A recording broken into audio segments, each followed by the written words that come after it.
अच्छा नहीं था। Good evening, students. Welcome to Learners Academy. Good evening, sir. Good evening, sir. Good evening. Good evening, sir. So, how was the test? The last test which you gave of sir ठीक ठाक the topic some applications of trigonometry. ठीक था. कितने marks आ जाएंगे?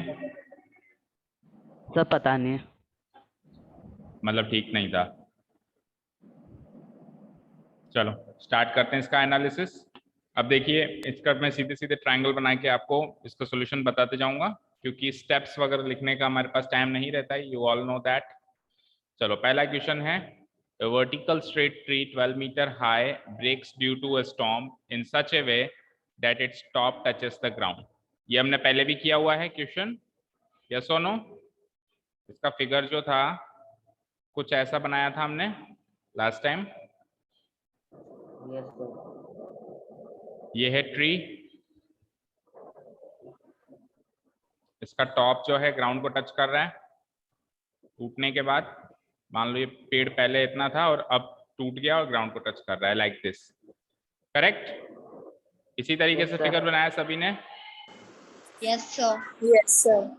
Yes, sir. B C 90 degrees. चलिए आगे information read out करते हैं. The top is touching the ground at an angle of 60 degree. ये गिवन है. तो इसका टॉप जो है ये वाला पॉइंट इसका टॉप है. इसको मैं डी मार्क कर देता हूं. इसका जो टॉप है डी, ये डी जो है अब ग्राउंड को टच कर रहा है टूटने के बाद. तो ये डी जो है सी बन चुका है और ये डी सी बनने के बाद मतलब टूट गया पेड़ तो ये ग्राउंड के साथ 60 डिग्री का एंगल बनाता है. ठीक है. और इसके अलावा और कोई इंफॉर्मेशन बिल्कुल है. A vertical straight tree 12 metre high. एक पेड़ जो कि 12 मीटर ऊंचा है. तो 12 मीटर ऊंचा अब टूट गया तो ऑब्वियसली ये टूटने से पहले की हाइट है उसकी. बोलो. Yes, sir. ये कह रहा है कि 12 मीटर ऊंचा वो पेड़ है. तो 12 मीटर ऊंचाई आप कौन सी मानोगे? ए बी मानोगे या डी बी मानोगे? कौन सी ऊंचाई को 12 मीटर मानोगे? बोलो. D B. टूटने से पहले की ऊंचाई. क्योंकि आप कह रहे हो जैसे मैंने कहा कि एक 10 मीटर लंबा पेड़ टूट गया तो टूटने से पहले वो 10 मीटर था. कॉमन सेंस की बात है तो है ना. तो यानी कि 12 मीटर जो ऊंचाई है वो ये वाली है. ये पूरी है यहां से लेकर और यहां तक. पूरी पूरी डीबी लंबाई है मेरी 12 मीटर. करेक्ट. कोई डाउट यहां तक? ठीक है. अब आपसे क्वेश्चन क्या पूछा है उसने? Find at what height from the ground. Ground से कितनी ऊंचाई पर डिड द ट्री ब्रेक. पेड़ टूटा था. मतलब ग्राउंड से कितनी ऊंचाई पर पेड़ टूटा था. वो कौन सा पॉइंट था जहां से पेड़ टूटा था और वो पॉइंट जो है ग्राउंड से कितना ऊंचा था. Is that clear question? तो ग्राउंड से कितनी ऊपर पेड़ टूटा. पॉइंट ए पे तोड़ रहे हैं हम उसको. तो यानी कि हमको क्या पता लगाना है? A B. ये बी, ये जो ए पॉइंट है जहां से पेड़ टूटा है ये ग्राउंड से बी से कितना ऊंचा है ये हमको पता लगाना है. So we are required to find the height A B. ठीक है. ए बी हाइट को हमको पता करना है. ठीक है ना. समझ आए क्वेश्चन? Yes sir. अब इसको Yes, पता sir. करने के लिए हम एक काम Yes, कर sir. सकते हैं. बेटा सुनो.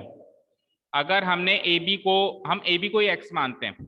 ए बी को एक्स मानने का फायदा ये है कि अब जब अपन जब एक्स निकालेंगे, एक्स की वैल्यू निकालेंगे तो एक्स की वैल्यू ही हमारा फाइनल आंसर होगी. क्योंकि ए बी हमको निकालना है तो जो निकालना है अगर उसी को एक्स मान लिया जाए तो काम थोड़ा कम हो जाता है ना. जैसे मान लो मैं मानने में तो ए डी को भी मान सकता हूँ एक्स, लेकिन जब एक्स की वैल्यू आ जाएगी तो फिर उस एक्स की वैल्यू को कहीं ना कहीं पुटअप करके वापस ए बी निकालना पड़ेगा क्योंकि फाइनल टारगेट तो ए बी है. तो मैं क्यों ना ए बी को ही एक्स मान लूं. तो एक्स निकला यानी मेरा फाइनल आंसर निकल गया. ठीक है. अब सुनिए ध्यान से. ये टोटल है 12. 12 में से x तो इतना हो गया तो बचा हुआ ऊपर वाली हाइट कितनी हो जाएगी? 12 minus x. 12 minus x. यहाँ लिख देता हूं मैं. d से लेकर a तक की कितनी हो जाएगी. और ऑब्वियसली ये पेड़ जो AD टूटा है यही तो नीचे आया है. यही तो टूट के नीचे आया है C पॉइंट पे. तो जितना AD होगा उतना ही AC होगा. यस और नो? जितना Yes, sir. AD होगा उतना ही AC होगा. सो अगर वो AD 12 माइनस एक्स है तो AC भी 12 माइनस एक्स ही होगा। अब सेट हो गया question. Now you can clearly see कि अगर मैं 60 डिग्री को थीटा मानता हूं, दैट इज कॉरस्पॉन्डिंग एंगल मानता हूं, तो उसके सामने वाली साइड और हाइपोटेन्यूज का रिलेशन मुझे सोचना है। सामने वाली साइड मींस ऑपोजिट साइड, तो ऑपोजिट साइड और हाइपोटेन्यूज का रिलेशन कौन से ट्रिग्नोमेट्रिक रेशियो में स्थापित होगा? Sine theta. Sin theta. तो I will Sin theta. Find out sine C, which is by formula opposite side divided by hypotenuse. Opposite side is my AB, hypotenuse is my AC. You can note it down if you want to. अगर रफली चाहते हो तो note down कर सकते हो, रफली ही कर पाओगे। Sine 60 degree, AB is x जो मैंने माना है, और AC is 12 माइनस एक्स। इस इक्वेशन को सॉल्व करते ही x की वैल्यू आएगी, और x की वैल्यू मेरा फाइनल आंसर। बोलो साइन 60 डिग्री की वैल्यूज कौन बताएगा?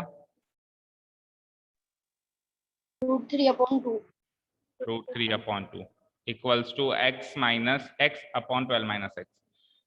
ठीक है, जैसे इसको क्रॉस मल्टीप्लाई करेंगे तो शायद हमारा आंसर आ जाएगा। करो तो 2 इंटू एक्स ऐसे कर लो, 2 into x equal to √3 into 12 minus x.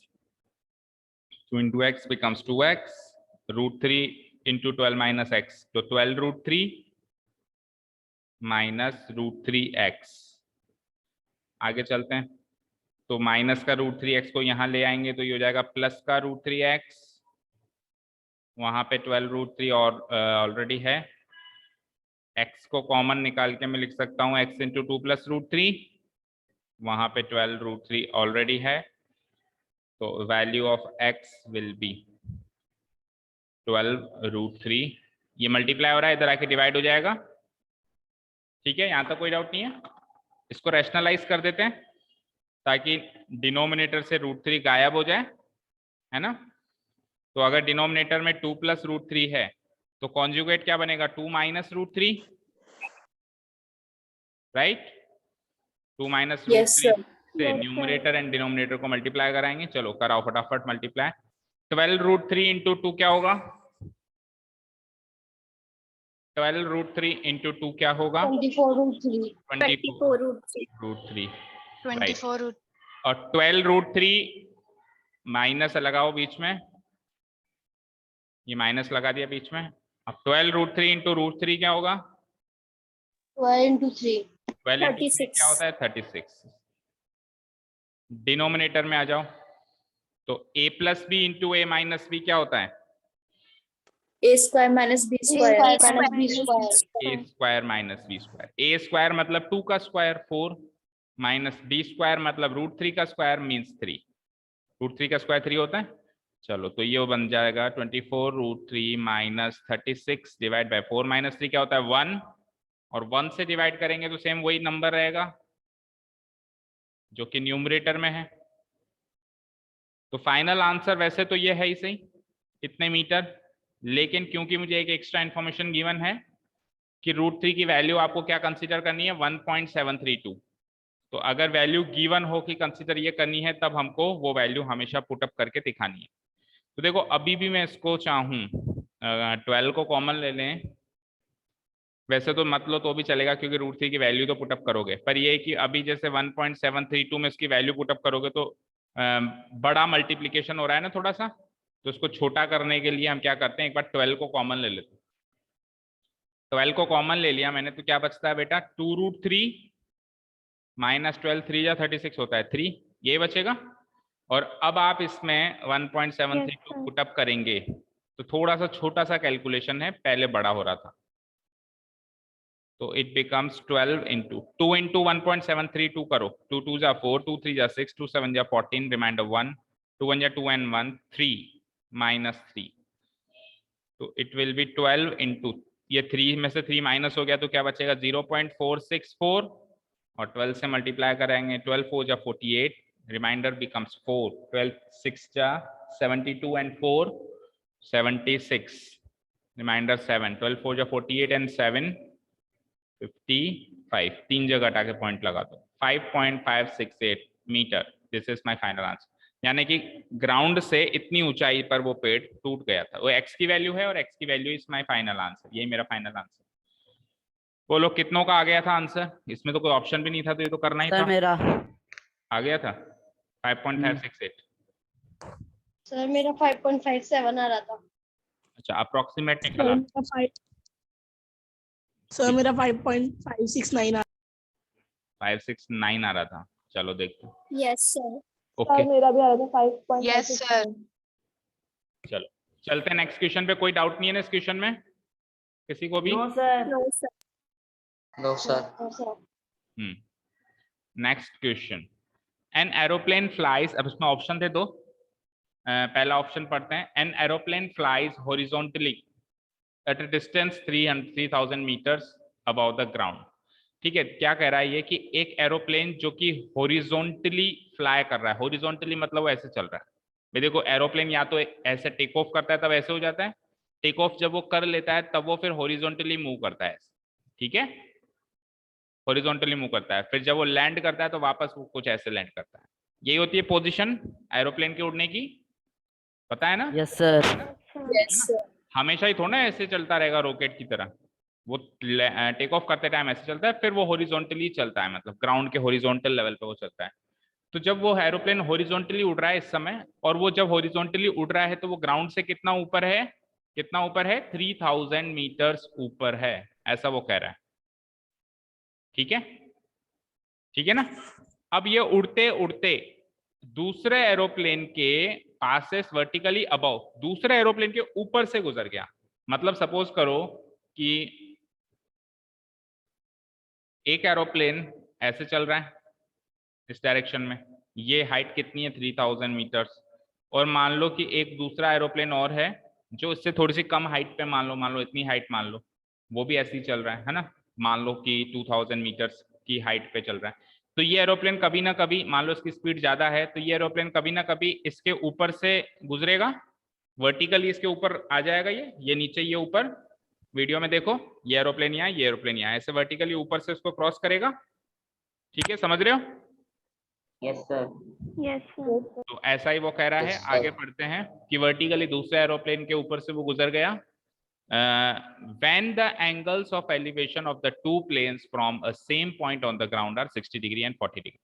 जब वो एरोप्लेन इस एरोप्लेन के जस्ट ऊपर था, एग्जैक्टली जब ऊपर था, उस पॉइंट पे, उस दौरान पे, उस मोमेंट पे, क्योंकि वो मुश्किल से 1 सेकंड के लिए रहा होगा ऊपर, हमेशा थोड़ा ना साथ में उड़ेंगे दोनों, भाई उसके ऊपर से गुजरा होगा, तो एक पल के लिए वो उसके जब ऊपर रहा होगा, उस समय ग्राउंड पे किसी एक पर्टिकुलर पॉइंट से दोनों एरोप्लेन्स का जो एंगल ऑफ एलिवेशन था, एक का था 60 डिग्री और एक का था 45 डिग्री।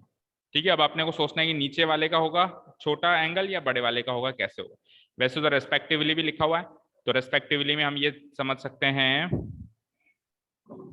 कि पहले किसका जिक्र हुआ? पहले तो इस एरोप्लेन का जिक्र हुआ जो ऊंचा है, तो इसका होगा 60 डिग्री, और फिर नीचे वाले एरोप्लेन का होगा 45 डिग्री। और फिगर से भी हम अभी जस्टिफाई करके देख लेंगे कि ऊपर पॉइंट होगा तो एंगल भी बड़ा बनेगा, नीचे पॉइंट होगा तो एंगल भी छोटा बनेगा।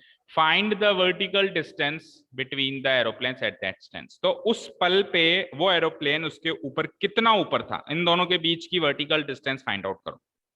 ठीक है ना? जिस पल वो एंगल्स, वो उस पॉइंट पे वो एंगल्स दोनों बना रहा था, तो उस पल पे वो एरोप्लेन इस एरोप्लेन के कितना ऊंचा था।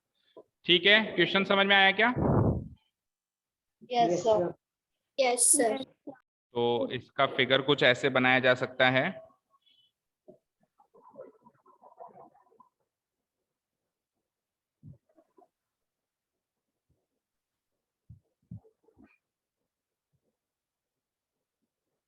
दिख रहा है कहीं फ्लिप करने का ऑप्शन? ठीक है, इसका फिगर कुछ ऐसे बनाया जा सकता है कि एक एरोप्लेन तो ये मान लो, दूसरा एरोप्लेन इसके जस्ट ऊपर है, इतना ऊपर मान लेते हैं, चलो, है ना? और उस समय दोनों एरोप्लेन एक ही पॉइंट से एंगल ऑफ एलिवेशन बना रहे हैं। ठीक है ना? अब जो एरोप्लेन ऊपर से निकला, जो एरोप्लेन ऊपर से निकला वो तो 3000 मीटर ऊपर है, गिवन है मुझे, है ना? मान लो ये ए, बी, सी, माइक ऑफ करो, ये डी। तो ये ए बी तो 3000 मीटर है, ये तो मुझे पता है। ए बी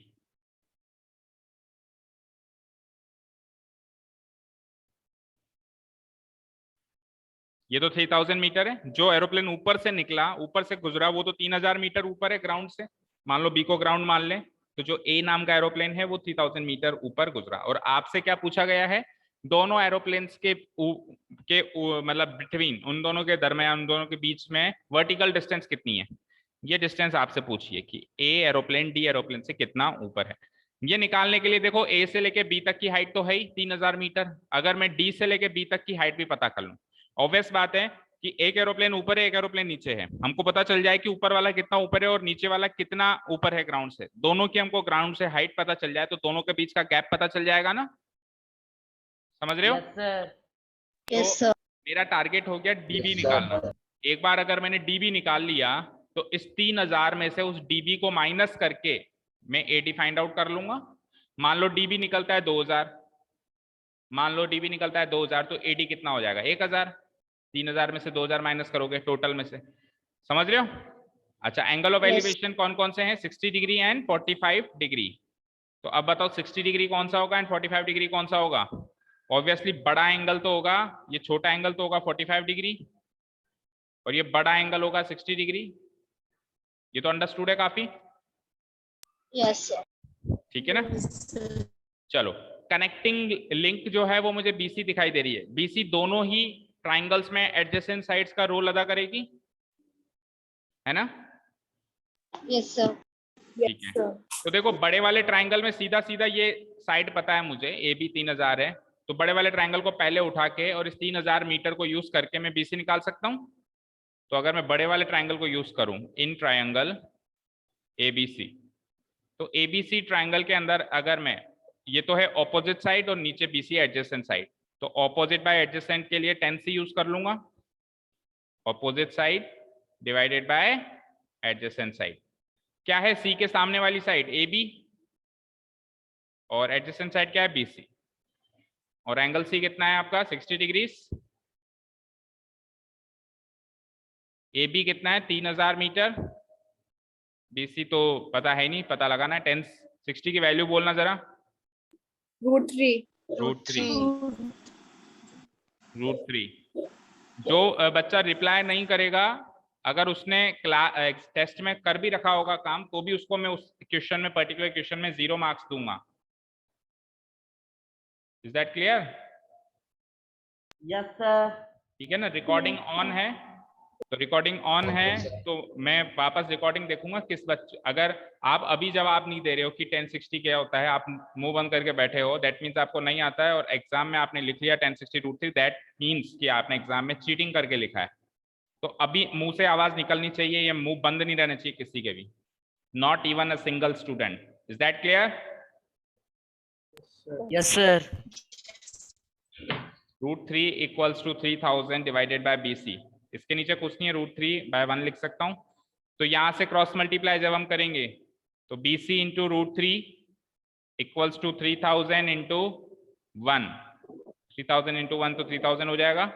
तो यहां से BC की वैल्यू क्या बनेगी बोलो? 3000 डिवाइडेड बाय √3। देखो, वैसे तो क्या होता है, रैशनलाइज करना होता है, कर लेना चाहिए, लेकिन देखो एक चीज समझो, ये मेरा फाइनल आंसर थोड़ी ना है। इस BC को तो मैं अब नेक्स्ट पार्ट में यूज करने वाला हूं, तो हो सकता है कि जब मैं नेक्स्ट पार्ट में यूज करूं तो √3 वैसे ही कट जाए, हो सकता है, पॉसिबिलिटी है ना, √3 बचा ही ना हुआ। तो अभी इस पॉइंट पे इसको रैशनलाइज करो तो भी ठीक है, देखो आपकी मर्जी, ना करो तो भी चल जाए काम। फाइनल आंसर में डिनोमिनेटर में इरेशनल नंबर नहीं बचना चाहिए, बस ये। But because this is not my final answer, तो मैं हाल फिलहाल टाइम वेस्ट नहीं करूंगा रैशनलाइज करके। चलता हूं दूसरे ट्राइंगल पे। इन ट्राइंगल DBC, पहले ABC था, अब DBC,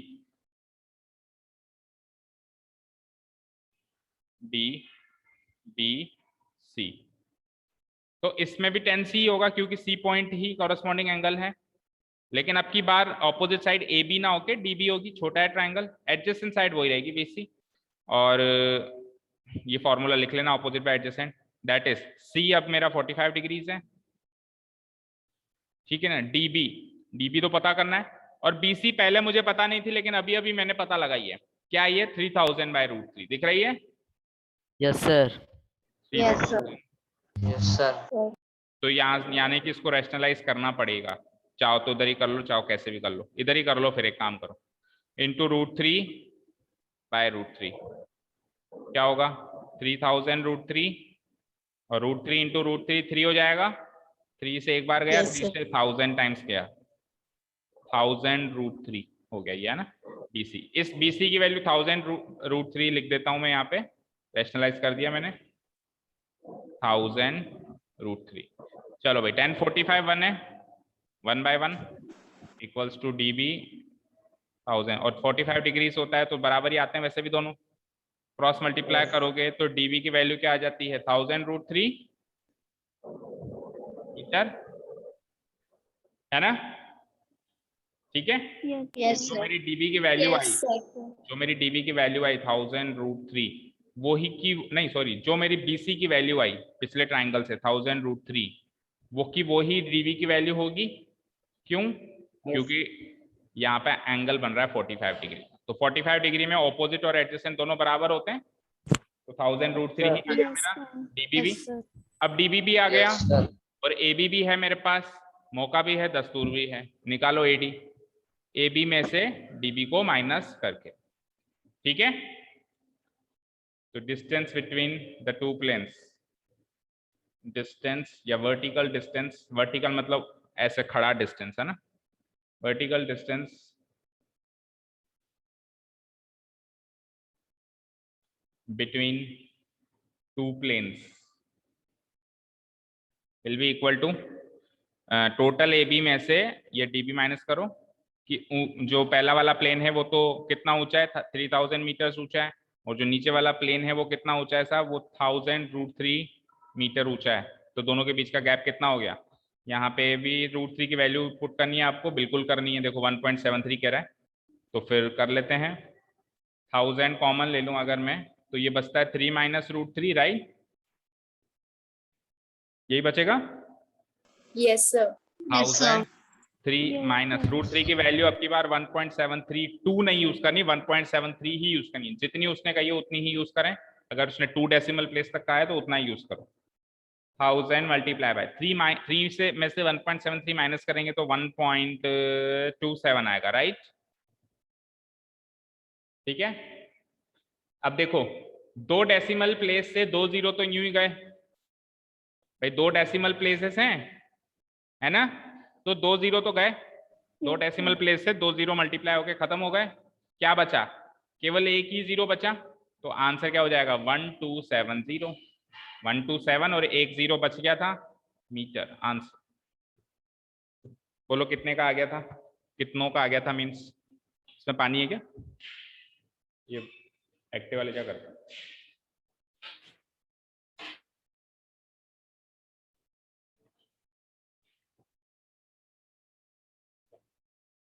1270 is my final answer. कितनों का आया? Sir, second वाला किया था. यस सर, सेकंड वाला किया था. देखो जो बच्चे बोलते हैं ना मैंने सेकंड वाला किया था, उन तो मुझे बड़ा गुस्सा आता है। भाई छुट्टी किस लिए दी थी? घर पे क्यों नहीं सॉल्व किया ये वाला क्वेश्चन? बोलो निशिता। सर क्वेश्चन समझ नहीं आया था. अच्छा चलो, Yes, ये sir. वैलिड रीजन है कि समझ नहीं आया था। बाकी क्या किसी को भी समझ में नहीं आया था? अब सब कहेंगे शायद कि मुझे भी नहीं आया था ना। एक चीज समझो बेटा, यहाँ पे ये ऑप्शन में, यहाँ पे ये क्वेश्चन दोनों ऑप्शन में है। आपको बता दूं ये बोर्ड का क्वेश्चन है 3 या 4 साल पहले, CBSE बोर्ड का। तो उस समय कोई ऑप्शन नहीं था, उस समय अकेला ही क्वेश्चन था। अभी मैंने आपको और करके ऑप्शन दे दिया, तो आपको आप उस चीज का बेनिफिट ले लिए, ठीक है। एग्जाम में आ जाए तो भी ले लेना, लेकिन नहीं मिले तो हमको एग्जाम खत्म होने के बाद तो ट्राई करने सारे क्वेश्चन। ये नहीं कि मैंने तो वो किया था तो इस क्वेश्चन से मेरा कोई लेना देना ही नहीं है। समझ गए? Yes, sir. Yes, sir. Next time कोई नहीं कहेगा कि सर मैंने तो वो किया था, आप तो मुझसे वो वाला पूछो। जो नहीं किया था वही पूछूंगा मैं तो। समझ गए? स्ट्रेट हाईवे वाला क्वेश्चन जो है ये आपको अपने आप अटेम्प्ट करना है, क्योंकि लास्ट क्लास में शायद मैंने करवाया था एग्जाम से एक दिन पहले ही। तो जिन बच्चों को कोई एब्सेंट था और वो वीडियो देखनी है तो आप देख सकते हो। आज कौन सी डेट है? आज क्या है? 9 तारीख है ना। कल 8 को आपकी छुट्टी थी, 7 को आपका पेपर था, राइट। और 6 को जो क्लास हुई थी, 6 अगस्त की क्लास वाली वीडियो में आप इस क्वेश्चन का सॉल्यूशन देख सकते हैं। अभी मैं डायरेक्ट आंसर बता रहा हूँ बस, है ना। देखो वही 30 डिग्री एंड 60 डिग्री बताएगा वो हमेशा इस टाइप के क्वेश्चन में, और आंसर हमेशा पिछले टाइम का आधा निकल के आएगा। जब 6 सेकंड था उस ओरिजिनल क्वेश्चन में तो आंसर 3 सेकंड्स निकल के आया था। Yes, sir. तो Yes, sir. अभी 12 सेकंड्स हैं, तो बताओ आंसर क्या आएगा? 6 सेकंड्स। 6 Yes, seconds. sir. ठीक है। तो multiple choice question, multiple choice में अगर ये क्वेश्चन आता है तो आपका मतलब मामला सेट हो गया है, पूरा आधा आएगा, बिल्कुल याद रख लो। लेकिन वैसे तो देखो 30 डिग्री एंड 60 डिग्री ही देगा वो मोस्ट प्रोबेबली, लेकिन कल को वो एंगल बदल दे, 30-60 ना दे तो फिर आधा आने की गारंटी भी नहीं है। फिर 12 का आधा 6 सेकंड आंसर नहीं आएगा। अगर 30-60 का रेशियो है, वहां पर भी आधे होने का रेशियो है, तो यहाँ पर भी टाइम आधा होगा। ठीक है। Yes, sir. और डिटेल्ड एनालिसिस इस क्वेश्चन की अगर करनी है तो जिन बच्चों को करनी है, जो भी एब्सेंट थे 6 अगस्त वाली क्लास को देख लें, क्योंकि ये क्वेश्चन वाकई में बहुत इंपॉर्टेंट है। आप ये मान के चलो आने लायक क्वेश्चन है ये एग्जाम, बोर्ड एग्जाम्स में, और आपकी बुक का क्वेश्चन है, बनाया हुआ क्वेश्चन ही आपकी बुक में। क्वेश्चन नंबर 15 है ये, 9.1 एक्सरसाइज 9.1 क्वेश्चन नंबर 15। चलें आगे। Yes, sir. Yes, sir. The angle of elevation of the top of a hill from the foot of a tower. हिल का मतलब होता है कोई पहाड़ी, कोई छोटी पहाड़ी है ना। माउंटेन बड़ा पहाड़ होता है, हिल छोटी पहाड़ी होती है एक तरीके से, और एक फुट ऑफ ए टावर है। तो पहले तो मुझे बताओ हिल बड़ी होगी या टावर बड़ा होगा?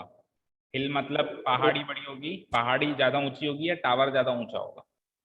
पहाड़ी होगी। पहाड़, ऑब्वियस बात है ना, पहाड़ से ऊंचा तो टावर कैसे हो सकता है ना। तो यहाँ पे कॉमन सेंस यूज करके जब हम दो बिल्डिंगें खड़ी करें तो जो बड़ी वाली बिल्डिंग है उसको तो हिल मान लें, और जो छोटी वाली बिल्डिंग है उसको टावर मान लें। क्या कह रहा है? एंगल ऑफ एलिवेशन करना है टॉप ऑफ द हिल का, कहां से? फुट ऑफ द टावर से। फुट ऑफ द टावर ये है, टॉप ऑफ द हिल पे जाओ, एंगल ऑफ एलिवेशन कितने डिग्री का है साहब? 60 डिग्री का है। एक पॉइंट ये हो गया। Angle of elevation of the top of the tower, अब टॉप ऑफ द टावर करना है कहां से? फुट ऑफ द हिल, मतलब इसके फुट से उसके टॉप पे, इसके फुट से उसके टॉप पे। समझ गए? ये है 30। Yes, sir. Yes, sir. 30। Tower की हाइट है 50 metre, this height is 50 metre. What is the height of the hill? Height of the hill पता करनी है। Clear question? समझ आया? Yes, sir. Yes, sir. Yes, sir. जल्दी से फेयर फिगर बना दो।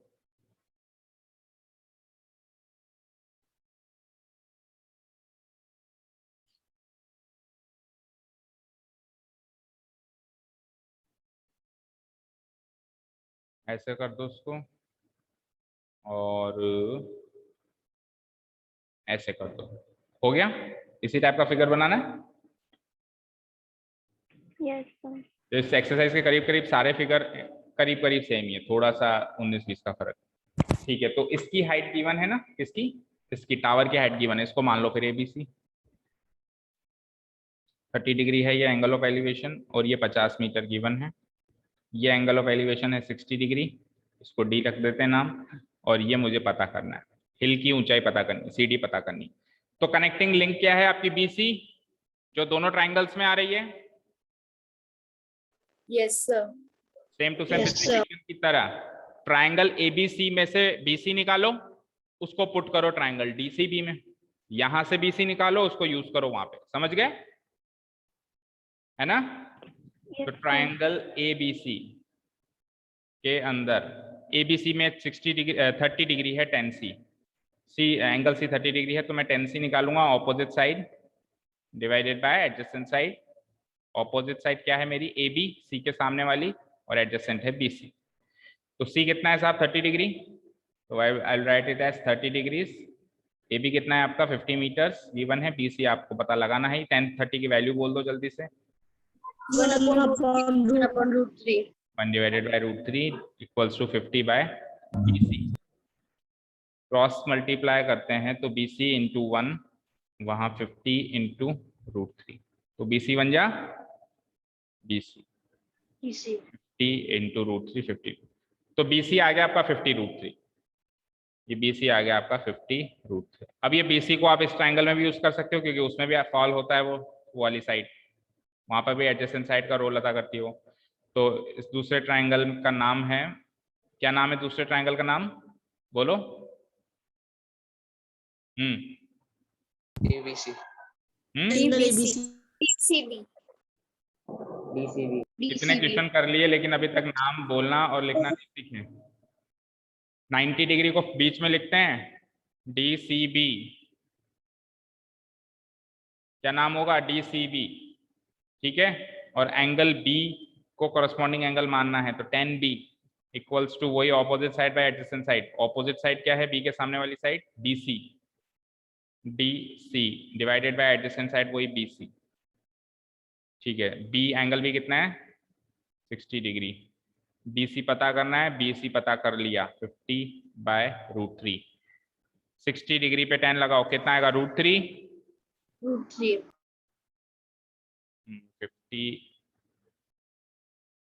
50 √3, कुछ नहीं है तो नीचे 1 लगा देंगे, क्रॉस मल्टीप्लाई करते हैं DC की वैल्यू आ जाएगी, वही मेरा फाइनल आंसर है DC इंटू 1, और यहाँ पे 50 √3 इंटू √3 क्रॉस मल्टीप्लाई करेंगे तो DC इंटू 1 DC, और √3 से √3 मल्टीप्लाई होके 3 बनेगा, 53 जा 150 मीटर आंसर। 150 तो ये 150 DC तो है मेरा, 150 हाइट ऑफ हिल, माउंटेन की हाइट जो है वो DC है, और DC मेरा फाइनल आंसर है। हाइट ऑफ द हिल ही तो पूछा है उसने, what is the height of the हिल, तो काफी इजी क्वेश्चन था, उसको ऑप्शन भी नहीं था क्योंकि इजी था इसलिए मैंने ऑप्शन नहीं दिया था इसमें। कोई डाउट नहीं है?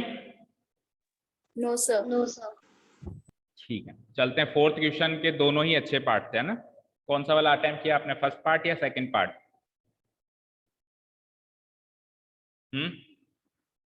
फोर्थ में कौन सा वाला पार्ट अटेम्प्ट किया बोलो, या दोनों ही नहीं सर किए? फर्स्ट वाला. फर्स्ट वाला। फर्स्ट वाला सृष्टि वाला नहीं किया किसी ने? सृष्टि आपने खुद ने कौन सा किया? सृष्टि एंड Sir, first वाला. अंशिका आपने सर किया ही नहीं किया ही नहीं, तो बेसिकली सृष्टि एंड अंशिका आप दोनों का नाम दिया था और आप दोनों ने वही वाला क्वेश्चन नहीं किया। That's so unfair with your names. Anyways, चलो चलते हैं, फर्स्ट वाला देखते हैं, मोस्टली स्टूडेंट्स ने फर्स्ट वाला ही किया है तो फिर फर्स्ट वाला ही देख लो पहले, क्योंकि मुझे पता है 100% गलत ही किया होगा, फिर भी देख लो क्या पता किसी ने सही कर भी दिया हो। अच्छा ये वाला क्वेश्चन बता दूं आपको, RBSC की बुक का है, ठीक है। RBSC की बुक अगर किसी के पास है खोल के देखना, उसमें क्वेश्चन मिलेगा। पढ़ते हैं, the angle of elevation of A cloud, cloud समझते हो, कोई बादल ऊपर होगा तो ऑब्वियसली पॉइंट जो नीचे से एंगल ऑफ एलिवेशन ही जाएगा, भाई कोई क्लाउड पे तो खड़ा हो नहीं सकता ना कि वहां से angle of depression they, cloud पर ही जाना पड़ेगा, मतलब क्लाउड को देखने के लिए आंखें ऊपर ही करनी पड़ेगी, ऐसा कभी भी नहीं होगा कि क्लाउड से किसी को देख रहे हो और आंखें नीचे कर रहे हो, दैट इज नॉट पॉसिबल ना। The angle of elevation of A cloud from a point A नाम का जो पॉइंट है वहां से एलिवेशन दे रहे हो आप उसको, और वो जो ए नाम का जो पॉइंट है, देखो मैंने क्या कहा था आपको, दो इंफॉर्मेशन जब कॉमा के बीच में पैक हो, देखो ये कॉमा के बीच में पैक है, तो इसको एक बार इसको आप हटा के सेंटेंस को पढ़ा करें, तो क्या मिलेगा आपको, इसको हटा के पढ़ेंगे, the angle of elevation of A cloud from A point A is 30 degree, यानी एंगल ऑफ एलिवेशन तो 30 डिग्री है। अब जो एक्स्ट्रा इन्फॉर्मेशन है वो ये है कि जो ये पॉइंट ए है ना, ये किसी लेक से, यानी कोई मान लो कोई तालाब, मान लो कोई झील, कोई पानी वाली जगह मान लो, किसी लेक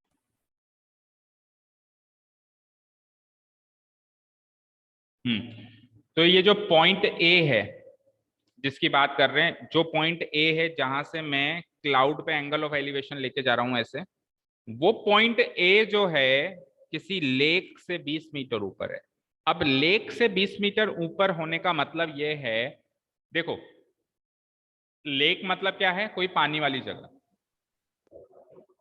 मान लो ये तो है, मतलब लेक का लेवल ये मान लो, ये तो मान लो आप ग्राउंड है, नीचे वाली लाइन तो मान लो ग्राउंड है ना, कॉन्सेप्ट को ढंग से समझना, और इस ग्राउंड पे पानी भरा हुआ है, ये कोई पानी वाली जगह है, इसको लेक नाम दे दिया इन्होंने, ये लेक बन गई हमारी। ठीक है ना। अब लेक से, ध्यान से सुनना, सोच के बताना, लेक से 20 मीटर ऊपर जाना है तो यहां से 20 मीटर ऊपर जाऊं या यहां से 20 मीटर ऊपर जाऊं? वाटर लेवल से 20 मीटर ऊपर जाऊंगा या ग्राउंड से जाऊंगा? सोच के बताओ। लेक से 20 मीटर ऊपर जाना है, मतलब लेक से 20 मीटर ऊपर एक पॉइंट है ए, तो वो ए पॉइंट कहां पे मार्क होगा? लेक में दो लेवल होंगे, एक तो लेक का ग्राउंड लेवल होगा, एक लेक का क्या होगा? वाटर लेवल होगा, जहां तक पानी भरा हुआ है। तो वाटर लेवल से 20 मीटर ऊपर जाऊंगा या ग्राउंड लेवल से 20 मीटर ऊपर जाऊंगा? सोचो, बोलो, सोच के बताओ। सृष्टि आप बताओ। Sir ground level. 20 मीटर ऊपर कहां पे मार्क करोगे? धैर्य बताओ।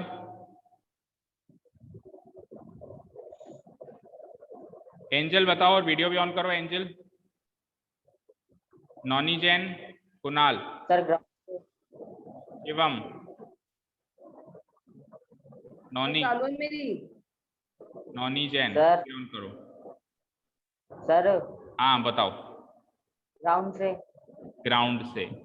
सबको ये लगता है कि ग्राउंड से ऊपर जाएंगे 20 मीटर या वाटर लेवल से ऊपर जाएंगे? यस सर, ग्राउंड से। ग्राउंड से। मुझे एक चीज बताओ, समझो, एक चीज समझो, है ना। मैंने आपको कहा कि शिवम से 20 मीटर ऊपर हवा में एक पॉइंट है। ये शिवम से 20 मीटर ऊपर हवा में मान लो कोई भी एक चिड़िया ऐसे मान लो, तो वो चिड़िया शिवम के पैरों से 20 मीटर ऊपर है या शिवम के सिर से 20 मीटर ऊपर है? शिवम के पैरों। शिवम के सिर से या पैर। पैरों से? पैर। पैरों से। पैरों से। फिर मैं ऐसे क्यों कहूंगा कि शिवम से 20 मीटर सिर से होगा। भाई इतना कॉमन सेंस नहीं लगा पा रहे हो। मैंने कहा शिवम से 20 मीटर ऊपर। मैंने अभी आपसे कहा कि आपसे कितनी ऊंचाई पे पंखा है, तो क्या आपके पैरों से आप पंखे को नापोगे या सिर से ऊपर पंखा कितना ऊपर है वो नापोगे? सर सिर से। ऑब्वियस बात है, सिर से सर। ये तो काफी अंडरस्टूड बात है। भाई आप एज एन ऑब्जेक्ट, आप एक ऑब्जेक्ट हो, मैंने कहा आपसे ऊपर, तो आपकी हाइट जहाँ पे खत्म होती है उससे ऊपर जाओगे ना, नीचे से क्यों जाओगे? अगर नीचे से जाओगे तो नीचे से तो फिर मैं ग्राउंड ही बोल देता, फिर मैं आपका नाम ही क्यों लेता? फिर तो मैं सीधे सीधे यही कहता ना ग्राउंड से कितना ऊपर पंखा है। फिर मैं आपका नाम क्यों लेता, किसी ऑब्जेक्ट, किसी इंसान का नाम क्यों लेता? अभी शिवम से कितना ऊपर पंखा है या कितना ऊपर चिड़िया? तो अगर मैं लेक से 20 मीटर ऊपर जाऊंगा तो लेक खुद यहाँ खत्म हो रही है, वाटर लेवल पे लेक खत्म हो रही है। लेक एक ऑब्जेक्ट मानो, वो यहाँ पर है, इस लेक से 20 मीटर ऊपर जाना है, दैट इज वाटर लेवल से 20 मीटर ऊपर जाना है। समझ गए क्या? Yes sir. Yes sir. Water level से मुझे 20 मीटर ऊपर जाना है। देखो इसका मैं थोड़ा सा फिगर बनाने की कोशिश करता हूँ साथ के साथ ही, बिकॉज थोड़ा सा कॉम्प्लिकेटेड फिगर है, तो साथ के साथ ही समझो उसको, है ना। सपोज करो सबसे पहले तो एक ग्राउंड लेवल बना लो और एक वाटर लेवल बना लो। ये तो मान लो मेरा है ग्राउंड लेवल, है ना, बीचों बीच बना देता हूं मैं फिगर, और कुछ ये है मेरा वाटर लेवल, और वाटर लेवल से 20 मीटर ऊपर पॉइंट मार्क करना है। ठीक है, तो वो पॉइंट में मार्क कर लेता हूं, इनको भी मैच कर लो, चलो मिला दो, मतलब ये मान लो लेक हो गई, ये हो गई मेरी लेक, इसका वाटर लेवल हो गया और इसका ग्राउंड लेवल हो गया। हाँ जी सर, 10th।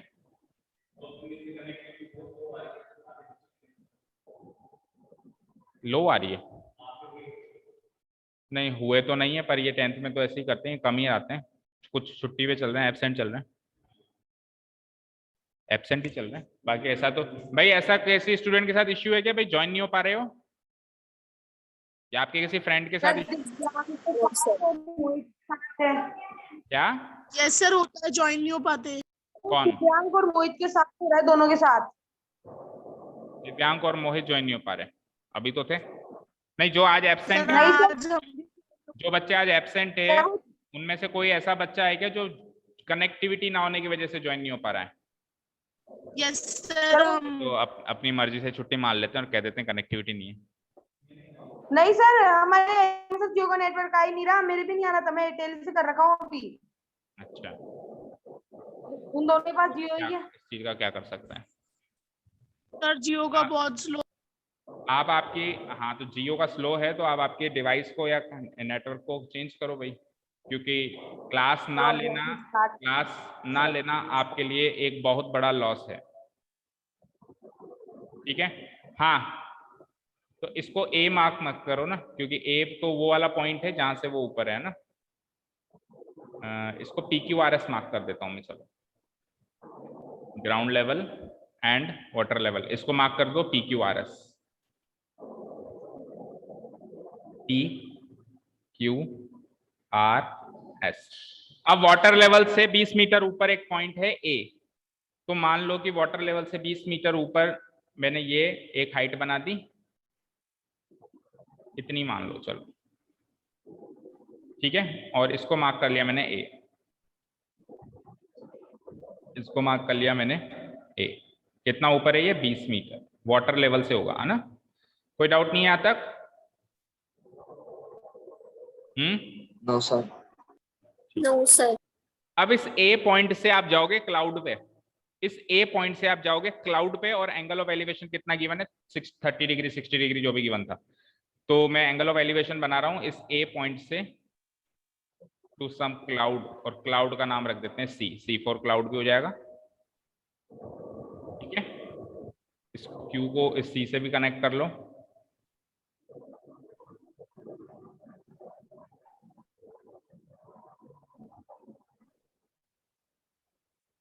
ठीक है, angle of elevation point A से 30 डिग्री है अगर, तो पॉइंट ए से एक हॉरिजॉन्टल लाइन भी खींचनी पड़ेगी एंगल ऑफ एलिवेशन ड्रॉ करने के लिए। Yes sir. पॉइंट ए से मैंने एक हॉरिजॉन्टल लाइन खींच दी, और ये बन गया मेरा एंगल ऑफ एलिवेशन 30 डिग्री। इसको मार्क कर लो B, इसको C फॉर क्लाउड भी हो गया आपका ना, दिक्कत भी नहीं होगी समझने में। और ये angle of elevation 30 degree given है कि 60 डिग्री, बताना। 30 डिग्री। अब देखो सारी चीजें समझो, माइक ऑफ करो एक बार सब लोग अपना, धैर्य बंद करो। हाँ देखो, C फॉर क्लाउड, C एक क्लाउड है हवा में, पॉइंट ए से C क्लाउड पर एंगल ऑफ एलिवेशन है 30 डिग्री। अब पॉइंट ए से अगर हम एंगल ऑफ एलिवेशन बनाते हैं तो ए की सीध में एक हॉरिजॉन्टल लाइन भी खींचनी पड़ेगी भाई। ए की सीध से हमको उस लाइन ऑफ साइट के बीच का एंगल देखना पड़ेगा, वो है 30 डिग्री। और ये पॉइंट ए खुद कहां पर है? ये ना तो ग्राउंड पर है, ना ये पानी के लेवल पे, ये पानी के लेवल से भी 20 मीटर ऊंचा है। पानी का लेवल तो ये है, ये पूरा पानी है यहाँ पे, ये ग्राउंड है नीचे, और पानी के लेवल से भी ये 20 मीटर ऊंचा एक पॉइंट है ए। ठीक है भाई, आपको समझ में आ जाए। ये वाटर लेवल है, तो यहाँ पे इस तरीके से थोड़ा सा बना दो कि ये वाटर है सारा, कोई लेक है ना, दिस इज ए लेक। ठीक है, तो लेक से 20 मीटर ऊपर आ गए, लेक से 20 मीटर ऊपर आगे पॉइंट बना दिया, और पॉइंट से एंगल ऑफ एलिवेशन क्लाउड पे बना दिया हमने 30 डिग्री। यहां तक कोई डाउट नहीं होना चाहिए। आगे चलते हैं, इसी पॉइंट ए से एंगल ऑफ डिप्रेशन भी बनाया गया। किसका? उस ही क्लाउड का, उसी क्लाउड के रिफ्लेक्शन का। भाई आप साइंस पढ़ते हो सब लोग बच्चों, तो आपको एक चीज पता होनी चाहिए। देखो कि अगर ये पानी का लेवल है, ठीक है ना, इस पानी के से ऊपर अगर कोई भी ऑब्जेक्ट है क्लाउड, तो इसका रिफ्लेक्शन नीचे ग्राउंड में बनेगा। Yes sir. यस। और यस सर। जितना ऊपर ये क्लाउड है, इस क्लाउड की हाइट कह लो, या जितना ऊपर ये क्लाउड है वाटर लेवल से, उसका रिफ्लेक्शन भी नीचे उतना ही लंबा बनता है। This is the law of science. समझ गए? अब कई बार मान लो नीचे डिस्टेंस कम है, तो वो जो रिफ्लेक्शन है ना, ऐसे टेढ़ा मेढ़ा होकर लहराता हुआ बनता है। आपने नोटिस किया? अगर काफी गैप है, पानी इतना ज्यादा है कि गैप है, तो वो रिफ्लेक्शन सीधा दिखाई देता है बिल्कुल। जैसे मान लो आप साफ साफ यहाँ कह दोगे कि सर ये CQ तो बड़ा दिखाई दे रहा है और QS जो है छोटा दिखाई दे रहा है, आप कह रहे हो कि जितनी हाइट होगी उतना ही रिफ्लेक्शन बनेगा, होगा तो उतना ही रिफ्लेक्शन। बट अब ये इधर पानी अगर कम मात्रा में है तो वो लहराता हुआ बनेगा, थोड़ा सा हल्का सा टेढ़ा बनेगा। ठीक है, पर बनेगा उतना ही, जितना ऊपर है उतना ही नीचे बनेगा। क्लियर है? यस। ठीक है, तो रिफ्लेक्शन कहाँ बन रहा है? रिफ्लेक्शन बन रहा है पॉइंट एस पे। अगर सी क्लाउड है तो पानी के अंदर रिफ्लेक्शन बन रहा है पॉइंट एस पे, तो उसी पॉइंट ए से उसके रिफ्लेक्शन पे एंगल ऑफ डिप्रेशन बना रहा है। पॉइंट ए से ओरिजिनल क्लाउड पे तो एलिवेशन बना रहा है, उसी पॉइंट ए से उसी क्लाउड के रिफ्लेक्शन पे डिप्रेशन बना रहा है, डिप्रेशन एंगल ऑफ डिप्रेशन बना रहा है। कितने डिग्री का बना रहा है? 60 डिग्री का। तो आप इसको कनेक्ट करके मार्क कर दीजिए, ये है 60 डिग्री।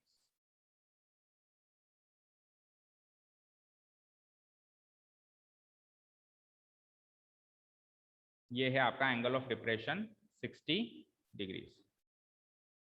सबसे पहली चुनौती होती है फिगर बनाना इस क्वेश्चन में। अब फिगर बनने के बाद भी अगर आपको ये पता है कि Q से लेके C तक की लंबाई और Q से लेके S तक की लंबाई बराबर होगी, तभी आप सॉल्व कर सकते हो। अगर ये लॉ नहीं पता साइंस का कि जितना ऊपर ऑब्जेक्ट है उतना ही रिफ्लेक्शन नीचे बनेगा, तो फिर आप इस क्वेश्चन को सोचते ही रहोगे कि कैसे होगा आगे। ठीक है ना? तो ये रूल याद रखना है इसके लिए भाई, Q से लेके C तक की लंबाई, वाटर लेवल से जितना ऊपर ऑब्जेक्ट है वाटर लेवल से उतना ही नीचे उसका रिफ्लेक्शन बनेगा। क्लियर है? Yes, sir. Yes, sir. पूछ क्या रहा है? Find the distance of the cloud from the point A. इस ए पॉइंट से क्लाउड की डिस्टेंस, ये वर्टिकल डिस्टेंस पूछ रहा है, मतलब ये हाइपोटेन्यूस वाली डिस्टेंस पूछ रहा है। चलो अब मुझे बताओ, अगर ये 20 मीटर है ए से लेके पी, तो आप फिगर के अकॉर्डिंग देख सकते हो बी से लेके क्यू भी 20 मीटर ही होगा। Yes, sir. Yes, sir. होगा ही होगा। ठीक है, और अब कनेक्टिंग लिंक क्या है? A B. कनेक्टिंग लिंक क्या है हमारी? A B. ठीक है ना, दोनों ट्राइंगल में। भाई ट्राइंगल तो दो यही लोगे, एक तो लोगे ए बी सी और एक लोगे ए बी एस। ये दो ही तो ट्राइंगल लोगे, एक में लोगे एंगल ऑफ एलिवेशन 30 डिग्री, एक में लोगे angle of depression 60 degree. Clear? यही करोगे। तो कनेक्टिंग Yes, लिंक sir. तो है ए बी, लेकिन हमारे पास ये पता नहीं हमको कि सी बी कितना है। तो सी बी डिस्टेंस को आप एक बार के लिए मान लीजिए बेटा एक्स। देखते हैं फिर क्या होता है। इसको एक्स मीटर मान लीजिए। अब आप ट्रायंगल एबीसी से इस ए बी की वैल्यू निकालें, और इस ए बी की वैल्यू ऑब्वियसली एक्स की फॉर्म में ही आएगी, क्योंकि सामने वाली जो हाइट है बी सी, अपोजिट साइड है बी सी, वो न्यूमेरिकल वैल्यू में है नहीं, वो एक्स की वैल्यू में है। तो ये ए बी भी एक्स की वैल्यू में ही कुछ आएगी। चलो जो भी आएगी। तो इन ट्रायंगल सबसे पहले तो लेट सी बी भी एक्स या बी सी भी एक्स मीटर्स। एक बार और देख लो, और कोई इन्फॉर्मेशन गिवन थोड़ा ना जो हम मिस कर रहे हैं। 20 मीटर ऊंचा है, बस और कुछ भी नहीं। ठीक है, तो लेट बी सी भी x metres. In triangle A B C आ जाओ सीधे। B C opposite side by adjacent side, यानी कि 10 लगेगा, और 10 किस पे लगेगा? एंगल ए क्या है? 30 डिग्री है। 10 A equal to opposite side divided by adjacent side. Opposite side क्या है बेटा? B C. एडजेसेंट साइड क्या है? A B. और 10 ए, एंगल ए है हमारा 30 डिग्री। बी सी तो पता लगाना है, नहीं बी सी मान लिया एक्स, पता नहीं लगाना है। बी सी तो एक्स मान लिया, एक्स की फॉर्म में लिख दो। ए बी पता लगाना है एक्स की फॉर्म में। 1030 कितना होता है बेटा? 1/√3 और x by A B. Cross multiply करा दिए, तो A B into 1 will be equal to x, x into √3। A B into 1 equal to x into √3। ठीक है ना? तो ए बी बन जाए ए बी, और एक्स √3 का एक्स √3। कोई डाउट नहीं है? No, sir.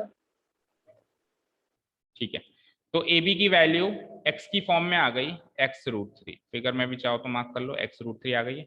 अब ये ए बी को नीचे भी यूज करो, है ना? एक चीज और, मैंने क्या कहा आपको कि Q से जितना ऊपर क्लाउड होगा उसका रिफ्लेक्शन उतना ही नीचे होगा। तो Q से लेके SC तक की लंबाई x + 20 हो गई। Q से लेके यानी वाटर लेवल से क्लाउड कितना ऊपर हो गया? वो पॉइंट ए तो 20 मीटर ऊपर था, और उससे ऊपर का मैंने x मान लिया। तो टोटल कितना हो गया? 20 + x। बोलो हुआ कि नहीं हुआ? Yes. 20 + x। कहां से लेकर कहां तक? C से लेकर Q तक। ठीक है ना? C से लेके Q तक ये डिस्टेंस कितनी हो गई आपकी? 20 + x मीटर। तो ये 20 प्लस एक्स है, तो इसके नीचे वाले भी उतनी होगी 20 प्लस एक्स, क्योंकि रिफ्लेक्शन बराबर होता है। तो Q से लेके S तक भी 20 प्लस एक्स हो गई। बोलो, देखो Yes, sir. ये जो हमने लिखा ना, let BC B x metres, इसके आगे कुछ कैलकुलेशन और भी है। अगर BC एक्स मीटर्स है तो C से लेके Q तक की लंबाई हो जाएगी मेरी, C से लेके Q तक की लंबाई हो जाएगी मेरी BC प्लस क्या, BQ, BC plus BQ। BC कितना था, x मान लिया था, और BQ 20 मीटर है, तो x प्लस 20 मीटर हो गई है। और जितना CQ है उतना ही SQ होगा या QS होगा। सो QS बराबर CQ के बराबर होगा, क्योंकि जितना ऊपर क्लाउड उतना ही नीचे रिफ्लेक्शन। तो अगर वो x प्लस 20 है तो ये भी x प्लस 20 ही होगा। ये सारा कैलकुलेशन अपने को पहले ही करके रखना है, तो ये भी x प्लस 20 मीटर हो गया। अच्छा जी, अभी थोड़ा सा और बाकी है। तो मुझे बताओ कि अगर ये x प्लस 20 मीटर हो गया, तो B से लेके S तक की लंबाई भी तो चाहिए होगी हमको इस ट्रायंगल के अंदर। ट्रायंगल ABS में हमको केवल QS थोड़ा ना चाहिए होगा, हमको तो पूरा B से लेके S चाहिए होगा, यहां से लेके यहां तक।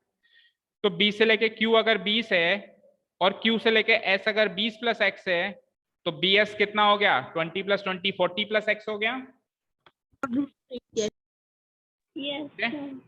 तो ये हो गई यहां से लेके यहां तक 40 प्लस x मीटर। ये भी लिख लो वहां पे BS। So BS will be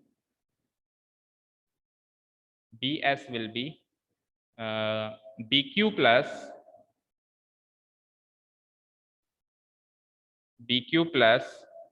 QS। BQ तो 20 मीटर था ही, QS अभी अभी निकाला हमने x plus 20। So it finally gives me 40 plus x, या x प्लस 40 कैसे भी लिख लो, x प्लस 40 मीटर। अब ये जो BS है x प्लस 40, ये हमको नेक्स्ट ट्रायंगल में काम देगा। अगेन इन ट्रायंगल दूसरा ट्रायंगल ले लेता हूं। हाँ जी, दूसरा ट्रायंगल है मेरा, देखो ये 90 डिग्री था और नीचे भी B पॉइंट पे 90 डिग्री बनेगा। तो ABS, again in triangle ABS, और वही A पर ही मैं लगाऊंगा, लेकिन कौन सा रेशियो लगाऊंगा वो सोचना है। देखो एंगल A के सामने वाली साइड कंसीडर हो रही है एक, तो पूरी ये BS, और A की एडजेसेंट साइड कंसीडर। तो सेम वही adjacent by opposite, opposite by adjacent, sorry क्या होगा 10। तो 10 60 लगाएंगे, 10A लगाएंगे मतलब, है ना। Yes, sir. 10A opposite by adjacent. अब नीचे वाले ट्रायंगल में एंगल A के ऑपोजिट वाली साइड कौन सी है, BS है, और एडजेसेंट साइड वही रहेगी AB। दोनों ट्रायंगल में एडजेसेंट साइड सेम है। दैट इज नीचे वाले ट्रायंगल में एंगल A 60 डिग्री है, BS हमने अभी अभी निकाला था बेटा x प्लस 40, राइट। और AB आप पहले निकाल चुके हो x की फॉर्म में, AB आप पहले x की फॉर्म में निकाल चुके हो पिछले वाले ट्रायंगल से। कहां गया, ये रहा x√3, दिख रहा है ना। तो Yes, sir. तो इस इक्वेशन को सॉल्व करोगे तो वहां से x की वैल्यू निकल जाएगी। एक बार x निकल गया तो सब निकल जाएगा। इम्प्लाइज 10 60 यानी कि √3 equal to x plus 40 divided by x√3। Cross multiply करेंगे, इसके नीचे कुछ नहीं 1 हो जाएगा। क्रॉस मल्टीप्लाई करेंगे तो x√3 इंटू ये वाला √3, और इधर 1 से मल्टीप्लाई करोगे तो x प्लस 40 का x प्लस 40 रहेगा। x√3 को √3 से मल्टीप्लाई कराओ, बताओ क्या आएगा। 3x. 3x, very good. x plus 40, x को इधर पहुंचाएंगे तो 3x minus x equals to 40। 3x minus x कितना होता है बेटा, 2x. Equal to 40। तो x की वैल्यू हो जाती है 40/2, दैट इज 20। तो ये तो x की वैल्यू है, लेकिन हमको क्या चाहिए, पॉइंट A से क्लाउड की डिस्टेंस। यानी ये तो क्या निकला, x क्या निकला है, BC निकला है। x तो BC निकला है, यानी ये हाइट निकली है 20 मीटर। हमको तो ये चाहिए ना AC। कोई बात नहीं, अगर अब ट्राइंगल ABC के अंदर मैं sin 30 यूज करूं तो sin 30 क्या होता है, opposite side divided bye hypotenuse. Opposite side divided by hypotenuse, ये होता है। Yes, sir. तो वहां से AC की वैल्यू निकल जाएगी। तो x की वैल्यू 20 आ गई। सो इसका मतलब BC जो हमने x माना था वो BC भी आ गया 20 मीटर्स। नाउ अब वापस एक बार ऊपर वाले ट्राइंगल में आ जाइए, इन ट्राइंगल ABC। अब आप B पर साइन रेशियो लगाइए, साइन B। क्या फॉर्मूला क्या होता है? ऑपोजिट बाय B पे नहीं, सॉरी B पे तो 90 डिग्री ना, A पे opposite side divided by hypotenuse. तो A के सामने वाली साइड है BC और हाइपोटेन्यूज है क्या? AC। ये आपको निकालनी है। एंगल A कितना है साहब? 30 डिग्री है, पहले की तरह ही, एंगल तो बदला नहीं है। BC की वैल्यू कल तक नहीं थी, अब है हमारे पास 20 और AC आपको निकालना है, इजीली निकल जाएगा। साइन 30 कितना होता है बेटा? 1/2 20 by AC gives me AC into 1 2 into 20। तो AC बन जा, AC 2 into 20 becomes 40। तो ये आपका फाइनल आंसर है 40 मीटर, यानी कि distance of the point A, distance of cloud from the point A, cloud C from the given point A, that is इस डिस्टेंस को हम डिस्टेंस AC बोल सकते हैं। 40 मीटर आंसर। ठीक है, तो इंपॉर्टेंट मार्क कर ही लो इस क्वेश्चन को भी, क्योंकि बुक का क्वेश्चन है तो ऑब्वियसली आने लायक है और कॉम्प्लिकेटेड तो है ये, तो आप देख रहे हो। इसी का एक बहुत भयंकर कॉम्प्लिकेटेड पार्ट भी बनता है इसी टाइप का, वो अभी मैंने इंट्रोड्यूस नहीं किया है, उसको रिवीजन में लेंगे, अभी नहीं लेंगे उसको रिवीजन में ही लेंगे हम।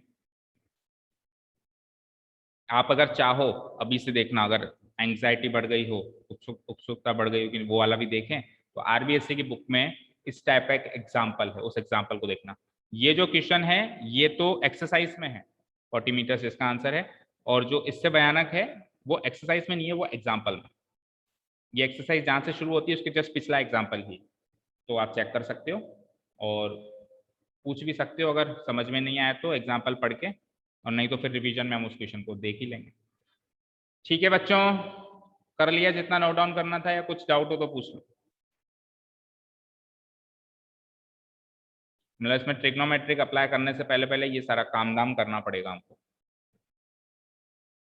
ठीक है ना भाई। हमने BC को माना x, तो ये QC बन गया 20 + x, ये 20 + x है तो नीचे वाला भी 20 + x, दोनों बराबर होंगे, जितना ऊपर उतना ही नीचे। तो ये B से लेके S तक की वैल्यू हो जाएगी, क्योंकि BS क्यों निकालना पड़ रहा है? क्योंकि ये ट्राइंगल में BS साइड आ रही है ना, ट्राइंगल ABS के अंदर BS साइड आ रही है, तो ये BS निकालेंगे कैसे? BQ 20 है, ये 20 + x है, तो 20 + 20 + x यानी 40 + x हो जाएगा। ठीक है, Yes, sir. बोलो नो Sir. चलो नेक्स्ट क्वेश्चन पे चलते हैं। इसका सेकंड वाला पार्ट इससे थोड़ा इजी था, हालांकि आप लोगों ने ट्राई नहीं किया, that is an another thing. इससे इजी था वो मेरे हिसाब से। देखते हैं उसका फिगर कैसे बनाते हैं, और काफी समझने लायक था, तो आप समझते, थोड़ा दिमाग लगा तो समझ में भी आ जाता। ये इसका तो फिगर बनाना अपने आप में चुनौती थी। हाँ जी, नेक्स्ट पार्ट देखो। Srishti standing on a horizontal plane finds a bird. Srishti एक हॉरिजॉन्टल प्लेन पर खड़ी है, दैट मीन्स वो ग्राउंड पे खड़ी है। ग्राउंड हॉरिजॉन्टल प्लेन ही तो है, क्या है ग्राउंड? क्या है बेटा? हॉरिजॉन्टल प्लेन है ना। तो सृष्टि मान लो ग्राउंड पे खड़ी है, ये ग्राउंड है, यहाँ पे सृष्टि खड़ी, ये एक बर्ड को देखती है। मान लो बर्ड यहाँ पर है, जो कि ग्राउंड से 100 मीटर डिस्टेंस ऊपर है। Finds a bird flying at a distance of 100 metre. देखो बर्ड जो है 100 मीटर डिस्टेंस पे उड़ रहा है, दैट मीन्स वो ग्राउंड से 100 मीटर की डिस्टेंस पे उड़ रहा है। ऑब्वियस बात है, वो कहे या नहीं कहे, डिस्टेंस का मतलब 100 मीटर डिस्टेंस, ठीक है ना। तो उस बर्ड से सृष्टि का एंगल ऑफ एलिवेशन कितना आया? 30 डिग्री आया। यहां तक कोई डाउट? ये नीचे वाला ग्राउंड है, यहाँ पे S फॉर सृष्टि खड़ी है, यहाँ पे B फॉर बर्ड उड़ रहा है, और बर्ड जो है ग्राउंड से 100 मीटर ऊपर है। हाइट हमेशा सीधी लेते हैं हम, तो सृष्टि और उस बर्ड के बीच में एंगल ऑफ एलिवेशन कितना हो रहा है? 30 डिग्री। यहाँ तक कोई डाउट? No, sir. देखो एक चीज गलत कर दी हमने, यहाँ पे साफ साफ लिखा हुआ है उसमें 100 मीटर फ्रॉम हर है बेटा, अगर ये फ्रॉम हर नहीं लिखा हुआ होता तो मैं ये 100 मीटर डिस्टेंस ग्राउंड से लेता, लेकिन हर लिखा हुआ है, दैट मीन्स उसी से लेनी पड़ेगी। तो इसका मतलब है ये 100 मीटर डिस्टेंस ग्राउंड से नहीं है, खुद से है, यानी सृष्टि से है, खुद से। तो ये 100 मीटर ये हाइपोटेन्यूज की वैल्यू होगी, ना कि ऑपोजिट साइड की वैल्यू। ठीक है, साफ साफ लिखा हुआ है, मेरी नजर अभी पड़ी, फ्रॉम हर लिखा हुआ है। क्लियर है ना? ठीक है। सृष्टि ने पाया एक पक्षी को खुद से 100 मीटर दूर, खुद से 100 मीटर दूर पाया, दैट मीन्स सृष्टि से उस बर्ड की जो टेढ़ी वाली डिस्टेंस है, वर्टिकल डिस्टेंस है, वो है 100 मीटर। ठीक है। अब एक दूसरी गर्ल के बारे में बताया गया, अंशिका। लेकिन अंशिका क्या है, ग्राउंड पे नहीं खड़ी है, वो रूफ पे खड़ी है, एक 20 मीटर ऊंची बिल्डिंग की रूफ पे खड़ी। मान लो अंशिका इस बिल्डिंग पे खड़ी, ये बिल्डिंग है 20 मीटर ऊंची, तो अंशिका राइट नाउ इस पॉइंट पे है, ए रूफ पे है ना। वो अंशिका जब उस बर्ड को देखती है, सेम बर्ड को देखती है, तो अंशिका और उसके बीच में एंगल ऑफ एलिवेशन 45 डिग्रीज है। ठीक है। अब अंशिका से एंगल ऑफ एलिवेशन बनाओगे तो अंशिका के सीध में एक लाइन खींचनी पड़ेगी, ये हमने सीखा है, ये 45 डिग्री। ठीक है। If Srishti and Anshika are on the opposite sides of the bird, ये हमने वैसे ही बना लिया कि बर्ड के ऑपोजिट साइड्स में थे ये दोनों, सृष्टि और अंशिका, ये दोनों बर्ड की ऑपोजिट साइड में। अगर सृष्टि लेफ्ट साइड में तो अंशिका राइट साइड में, अगर वो राइट में तो ये लेफ्ट। हमने वैसे भी इनको ऑपोजिट साइड ही बनाया है। तो आपको क्या पता करना है, find the distance of the bird from both the girls. Both the girls नहीं है, फिर करेक्शन है, क्योंकि एक गर्ल की डिस्टेंस तो पता है ना, फ्रॉम अंशिका करो उसको, बोथ द गर्ल्स की जगह क्या कर दो, अंशिका। यानी अंशिका से बर्ड की दूरी कितनी है, भाई सृष्टि से बर्ड की दूरी तो 100 मीटर गिवन है, तो अंशिका से बर्ड की दूरी कितनी है ये हमको फाइंड। अब इसका फेयर फिगर बना लेते हैं। पहले आप इस क्वेश्चन में बोथ द गर्ल्स की जगह अंशिका करो, क्योंकि एक से तो हमको पता है ना, सृष्टि से तो हमको पता है कि 100 मीटर। ठीक है, तो इसका फेयर फिगर बना लेते हैं। थोड़ा हिंट मिल ही गया होगा आपको, जल्दी से बना दो। ये तो है ग्राउंड लेवल, ये है 20 मीटर ऊंची बिल्डिंग। अब सृष्टि तो है ग्राउंड पे, अंशिका है 20 मीटर बिल्डिंग के छत पे, ये 20 मीटर। ठीक है, दोनों एक बर्ड को देखती है, बर्ड मान लो यहाँ पर है B4 बर्ड, दोनों बर्ड को देख रही है, पता नहीं क्या है उस बर्ड में ऐसा। तो सृष्टि जब बर्ड को देखती है तो एंगल ऑफ एलिवेशन बनाती है, अंशिका भी जब बर्ड को देखती है तो कुछ एंगल ऑफ एलिवेशन बनाती है। तो जब भी हम एंगल ऑफ एलिवेशन बनाते हैं तो एक हॉरिजॉन्टल लाइन देखते हैं अपनी सीध में। तो सृष्टि की सीध में हॉरिजॉन्टल लाइन तो वैसे ही बनी हुई है ग्राउंड वाली, तो उसको तो बनाने की जरूरत है नहीं, आप सीधे सीधे एंगल ऑफ एलिवेशन मार्क कर सकते हो। लेकिन अंशिका की सीध में आपको एक हॉरिजॉन्टल लाइन बना के फिर मार्क करनी पड़ेगी। और बी, ये जो बर्ड है ये ग्राउंड से कितना ऊंचा है उसके लिए भी एक लाइन खींच दो। गिवन तो है नहीं हमको, पर एक लाइन तो खींचनी पड़ेगी फिगर कंप्लीट करने के लिए, ऐसे। और अंशिका के सीध में मैंने आपको कहा सही, एक हॉरिजॉन्टल लाइन खींचनी पड़ेगी लाइक दिस। चलो, एंगल ऑफ एलिवेशन कितने कितने, सृष्टि का है 30 डिग्रीज एंड अंशिका का कितना है साम, 45 डिग्रीज। 45 डिग्रीज, बिल्कुल समझ आ रहा है। Yes, sir. सृष्टि से बर्ड की दूरी है 100 मीटर और अंशिका से बर्ड की दूरी हमको पता करनी है। दिस इज क्वेश्चन मार्क, ये हमको पता करना है। एक पॉइंट यहाँ पे रह गया तो इसको मार्क कर लेते हैं, ये C मार्क कर लो ताकि ये ट्रायंगल ABC बन जाएगा। ये 90 डिग्री बनेगा ही बनेगा, दिख रहा है साफ साफ। ये यहाँ पे 90 डिग्री बन रहा है, दिख रहा है साफ साफ। और एक पॉइंट है तो S है ये, तो इसको R लिख देते हैं, तो ये RS बन जाएगा। ठीक है, और कोई पॉइंट, एक इस पॉइंट को भी मार्क करना पड़ेगा ना, इसको क्या लिखोगे, T लिख लो फिर, RST। ठीक है, अब सारे पॉइंट्स मार्क हो गए। चलो देखो बेटा, अगर ये 100 मीटर है और ये 30 डिग्री है, तो इन दोनों को यूज करके ट्रायंगल, अगर मैं ये वाला कंसीडर करूं BST, तो BST ट्रायंगल या BTS ट्रायंगल के अंदर ये वाली साइड गिवन है, ये एंगल गिवन है, तो इन दोनों की मदद से आप ST भी निकाल सकते हो और आप BT भी निकाल सकते हो, दोनों निकाल सकते हो। ST निकालने से कुछ फायदा होगा नहीं, तो हम BT निकाल लेंगे सबसे पहले। अब आप ध्यान से देखो, एक बार BT निकल गया तो BT अगर ये 20 मीटर है तो ये भी 20 मीटर है, लिखा नहीं अभी हमने। तो BT में से अगर मैं 20 मीटर माइनस कर दूं तो BC आ जाएगा। Yes sir. टोटल BT में से अगर ये वाला पोर्शन में माइनस कर दूं, ये 20 मीटर है तो ये भी 20 मीटर है, माइनस करते ही ये BC आ जाएगा। BC को और 45 डिग्री को यूज करके आप आसानी से ये भी निकाल लोगे। समझ में आया? Yes sir. ठीक है ना? तो ये 20 मीटर आप यहाँ पे भी फिगर में लिख ही लो, है ना। तो इन ट्राइंगल, सबसे पहले इस वाले ट्राइंगल में आइए, ATS। ATS के अंदर आप ऑपोजिट और ये हाइपोटेनस, ऑपोजिट और हाइपोटेनस का कॉम्बिनेशन साइन में होगा, तो आप साइन और एंगल S पे है 30 डिग्री, S पे 30 डिग्री है तो आप साइन S निकालेंगे। साइन S फॉर्मूला वाइज होता है opposite side divided bye hypotenuse.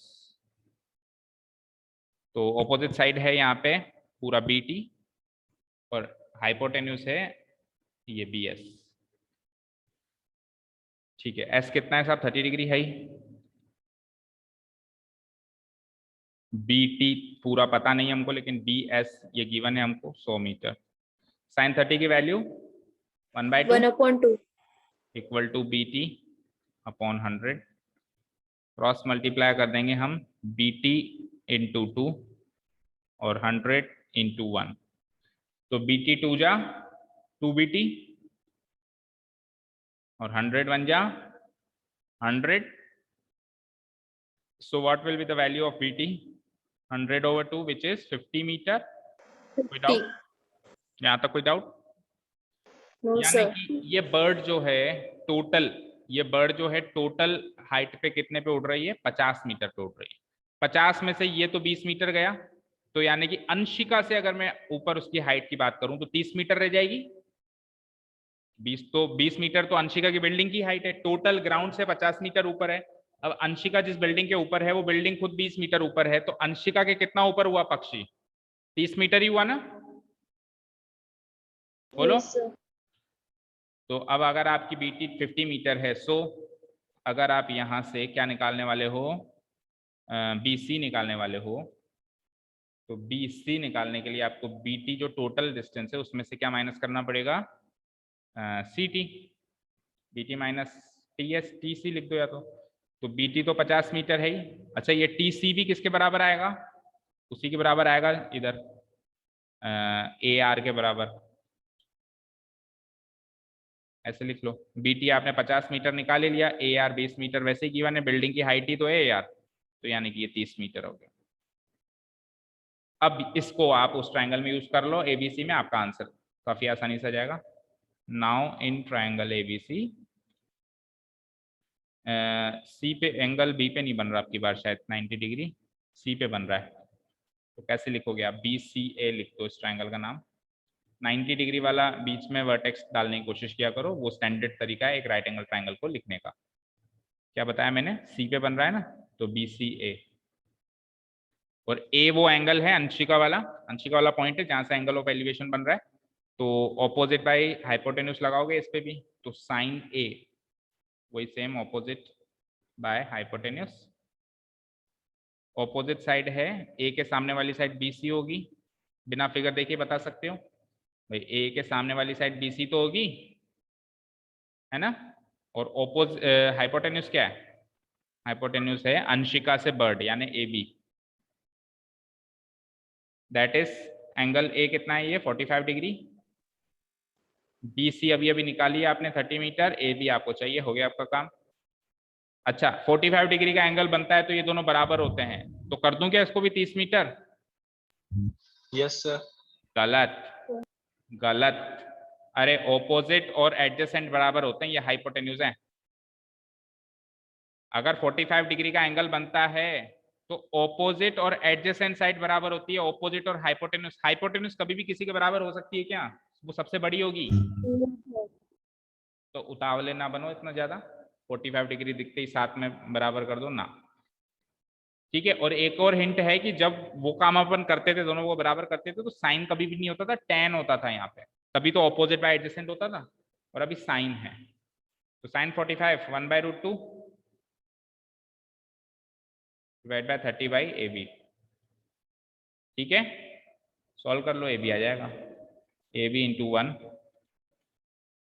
30 into √2, A B बन जा ए बी 30 √2 जा 30 √2, तो ए बी इज इक्वल 30 √2। √2 की वैल्यू गिवन है क्या? वहाँ पे गिवन है 1.41 रखनी है आपको, रख दो फिर। एक जीरो से एक पॉइंट खत्म, तो 14.1 हो गया, मतलब 30 में से तो जीरो खत्म हो गया, 3 बच गया, और 1.41 में एक पॉइंट राइट साइड शिफ्ट हो गया, एक पॉइंट खत्म हो गया, तो 14.1 बच गया। अब मल्टीप्लाई कर लो, 3 1 जा 3, 3 4 जा 12, 3 1 जा 3 and 1 4, 42.3 मीटर। ठीक है, ये कैलकुलेशन समझ में आया ना? एक जीरो से एक पॉइंट उधर खिसक गया, तो ये तो 3 रह गया, और 1.41 में से एक पॉइंट इधर खिसक गया, एक पॉइंट खत्म हो गया, ऐसे मान लो भाई 2 डेसिमल प्लेसेस थे, उसमें से एक ही डेसिमल प्लेस रह गई, तो 14.1 हो गया। अब इसको इजीली मल्टीप्लाई कर सकते हैं। समझ गए? Yes, sir.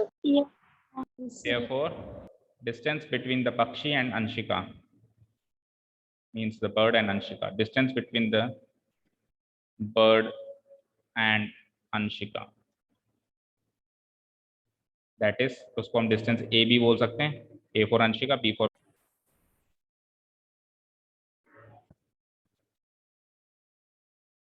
So students, by this we mean that the distance between bird and Anshika, we call it distance AB, A for Anshika, B for bird।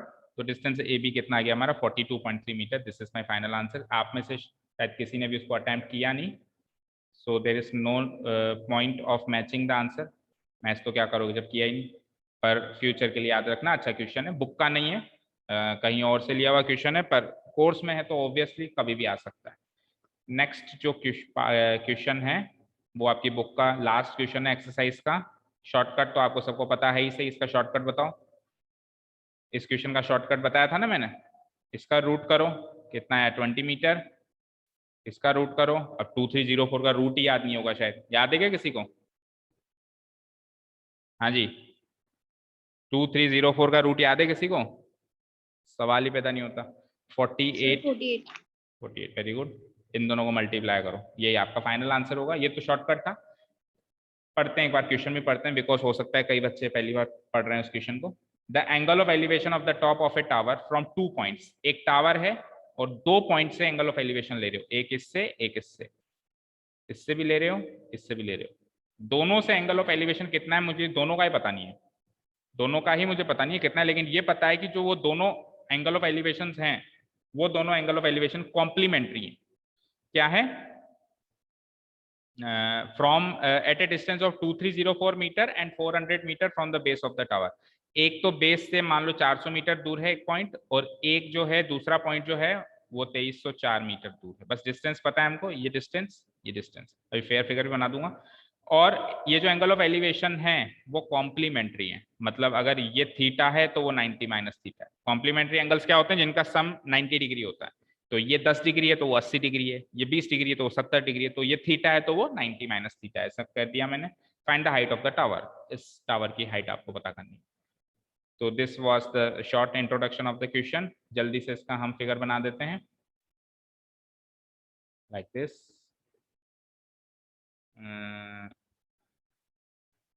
एक साइड छोटा और एक साइड बड़ा बनाना, क्योंकि एक साइड बहुत ही छोटा है 400 मीटर ही है, और एक साइड 2304 मीटर, एक साइड 404। इधर वाला छोटा बना दो, चलो इसको यहाँ शिफ्ट कर दो, क्योंकि फिगर जो हम बनाते हैं वो हमारे गिवन पॉइंट्स को जस्टिफाई करना चाहिए। ऐसा नहीं कि फिगर में वो बड़ी साइड है और हम लिख रहे हैं उसको छोटी साइड। एग्जैक्टली नापना तो नहीं होता है, स्केल लेके नापने बैठ गए, वो नहीं करना है, लेकिन फिर भी थोड़ा सा जस्टिफाइड फिगर होना चाहिए हमारा। तो ये इधर की साइड वाला छोटा बना दिया हमने, तो ये ले लूंगा मैं 400 मीटर, और इधर की साइड वाला बड़ा बना दिया, इसको ले लूंगा मैं 2304 मीटर। और टावर ले लो ए बी, 2 पॉइंट्स, पहला पॉइंट सी और दूसरा पॉइंट डी, है ना। सी पॉइंट से मान लो थीटा बनता है, तो डी पॉइंट से क्या बनेगा? 90 माइनस थीटा, राइट। और आपको height of the tower A B निकालना है, करेक्ट। क्वेश्चन सेट हो गया, समझ में आया ना सबको? Yes, sir.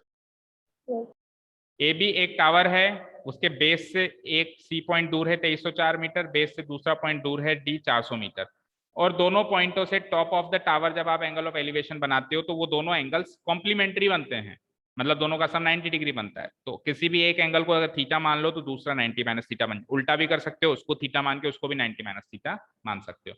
आपको हाइट ए बी निकालनी है, ठीक है। तो अगर ट्राइंगल ए बी सी को पकड़ो पहले, उसके अंदर आप ए बी निकालो, फिर ट्राइंगल ए बी डी को पकड़ो, उसके अंदर ए बी निकालो और दोनों ए बी को इक्वेट कर दो।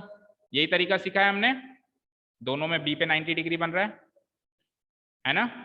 ट्राइंगल ए बी सी में, ट्राइंगल ए बी सी में मुझे बताओ ऑपोजिट साइड होगी ए बी तो, और नीचे बी सी एडजेसेंट साइड होगी, तो 10 लगाना पड़ेगा, 10 C formula wise, opposite side by adjacent side, opposite side A B है, एडजेसेंट साइड बी सी है। सी कितना है आपका पता नहीं है, सी पता ही नहीं है भाई, सी थीटा है, tan थीटा लिख दो।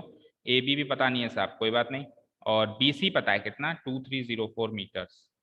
तो यहाँ से आप tan थीटा के नीचे 1 डाल सकते हो, क्रॉस मल्टीप्लाई करोगे तो ए बी इंटू 1, और उधर लिखोगे आप, ये मीटर तो हटा दो, कैलकुलेशन में यूनिट लिखते नहीं है ना, तो उधर हो जाएगा ये 2304 इंटू tan थीटा, तो ए बी बन जाए ए बी, यानी ए बी की वैल्यू हो गई। अब tan थीटा तो पता ही नहीं है आपको, तो आप इसको सिंपली लिख दोगे 2304 into tan theta, that's it. ये हो गई हमारी इक्वेशन नंबर 1। अब दूसरे ट्राइंगल से अगेन ए बी की वैल्यू निकाल लो। हमने शायद क्लास में ऐसे किया था, ए बी को एक्स मान लिया था, ऐसे किया था क्या? बोलो, क्लास में जब हमने किया था तो क्या ए बी को एक्स माना था क्या? नहीं भी माना तो चलेगा, No, sir. ऐसे No, नहीं? sir. ठीक है, तो इन ट्राइंगल, अब दूसरा ट्राइंगल है ए बी सी के बाद, मैं साइमल्टेनियसली कर रहा हूँ ताकि समझ में आ जाए, A B D, A B D है आपके बाद सी की जगह। अब डी को, डी मेरा कॉरस्पॉन्डिंग एंगल है तो tan डी लिखूंगा, फॉर्मूला वही रहेगा, ऑपोजिट बाय एडजेसेंट। अब ऑपोजिट क्या रहेगा, डी के ऑपोजिट ए बी, उधर भी ए बी था ऑपोजिट तो, लेकिन एडजेसेंट बदल जाएगा। देखो वहां पर भी ऑपोजिट तो ए बी था, लेकिन एडजेसेंट यहाँ पे बी सी था, उस ट्राइंगल में एडजेसेंट बी डी होगा, तो यहाँ बी डी आएगा ना, बी डी। तो tan डी, डी कितना है साहब पता नहीं है, 90 माइनस थीटा है, पता कैसे नहीं है, 90 माइनस थीटा है ना। ए बी पता नहीं है, बी डी पता है 400 मीटर। अच्छा, ये tan 90 माइनस थीटा क्या होता है, कॉट थीटा होता है, ये तो पता है, Cot. ठीक है। A B divided by 400, cot थीटा के नीचे कुछ भी नहीं है, 1 लगा दो, क्रॉस मल्टीप्लाई से हम यहाँ से भी ए बी की वैल्यू निकाल लेंगे, ए बी इंटू 1। अच्छा, ए बी की क्यों निकाल रहे हैं, because A B is the connecting link between two triangles, इसलिए हम दोनों से ए बी की वैल्यू निकाल रहे हैं। 400 इंटू कॉट थीटा, ए बी बन जाए ए बी अगेन, है ना। और इसका सॉल्व नहीं कर सकते जब तक थीटा ना पता चले, तो 400 इंटू कॉट थीटा एज इट इज लिख देंगे, ये हो जाएगी हमारी इक्वेशन नंबर 2। अब इक्वेशन नंबर 1 में भी ए बी की वैल्यू है ये, और इक्वेशन नंबर 2 में भी ए बी की वैल्यू है ये, तो ए बी तो बराबर ही होंगे ना, तो फिर यानी कि इसका RHS और उसका RHS भी बराबर होगा, that means 2304 into tan theta और 400 इंटू कॉट थीटा, ये दोनों वैल्यूज बराबर हो जाएंगी। Yes, sir. तो from equation 1 and 2, from equation 1 and 2,